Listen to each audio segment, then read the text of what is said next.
In this video, I'll show you how I've optimized this to have more focus and ultimately a more healthy relationship with my phone. Along the way, I'll share with you 6 tips to strike a more healthy balance, and in the end, I'll show you my iPhone and how I use it. So many videos talk about decluttering your iPhone, and ultimately I'm in favor of this, but for a slightly different reason. Everything in your life is vying for your attention, and your phone likely most of all. So a big point of emphasis when designing my iPhone was to try and make it as distraction-free as possible. For that reason, aside from the dock, my home screen only has 6 apps on it.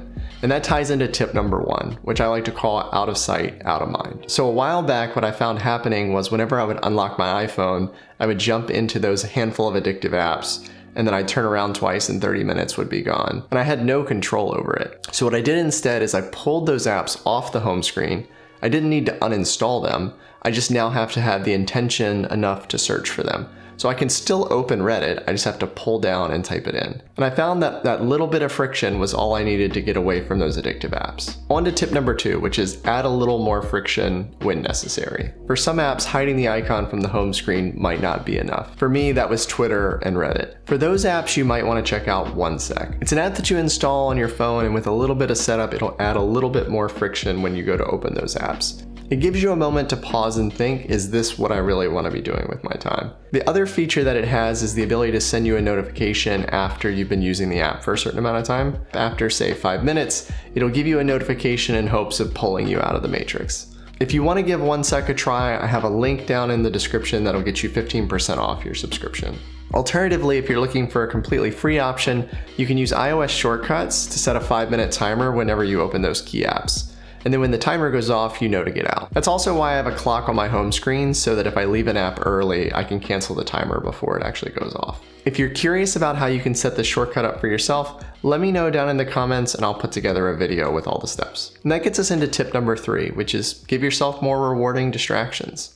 We can't be distraction-free all the time, and for that reason, I try and keep good distractions at arm's reach for when my brain just needs a break. For me, this is Readwise and their new RSS plus read it later service called Reader. If I need a break, instead of getting pulled into Twitter for 30 minutes, instead I'll look at my past highlights from articles or books I've read, or I'll read an article that I've saved for later in Reader. It's kind of like putting healthy snacks on the counter in case you get hungry. Tip number 4 is turn off your notifications.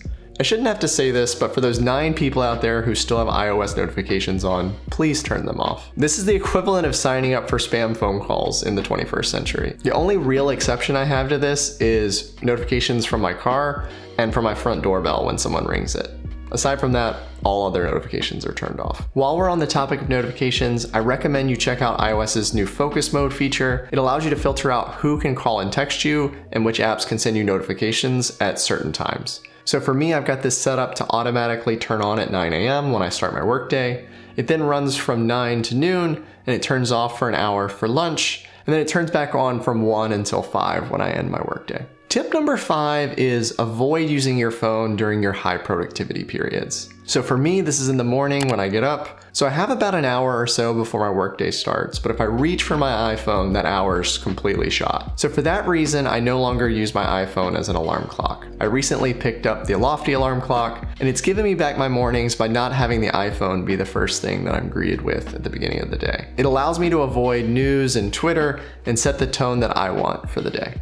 Tip number 6 is make your iPhone less desirable at rest. So this gets back to the point that your phone is a magnet for your attention. So if you put a picture of your partner or your child on your home screen, it's just gonna pull you back into your phone and ultimately drain your willpower. So for me, I set my background to black, and this has 2 benefits. It means I'm less likely to get pulled back into my phone, and I also save some battery along the way. So most iPhones since the iPhone XS have an OLED display, and that only uses battery when it has color to display on screen. The other thing you can do is set your phone to grayscale so that the bright colors don't pull you in. But it's pretty impractical to leave on all the time because you'll often get sent a photo or a video that you want to see in full color. So you can set up this accessibility shortcut with triple tapping the lock button that will toggle you between color and grayscale mode so that you can leave your phone in grayscale at rest and then switch into color whenever you get a good photo or video that you want to enjoy. And then my bonus tip is make your iPhone a capture tool of your great thoughts. I'm trying out this new app called Quick Capture. It gives you a fast, easy way to jot down notes,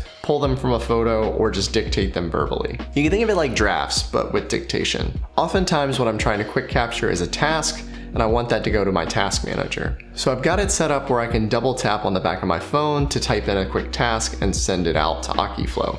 Or I can triple tap on the back to dictate a task instead. If you want the steps to set that up, I've got a video showcasing exactly how to do that. So the last thing on my phone is this simple little app called Affirmations. It gives you 1-sentence affirmations on your home screen, and it shouldn't have any effect on my mindset whatsoever, but it totally does.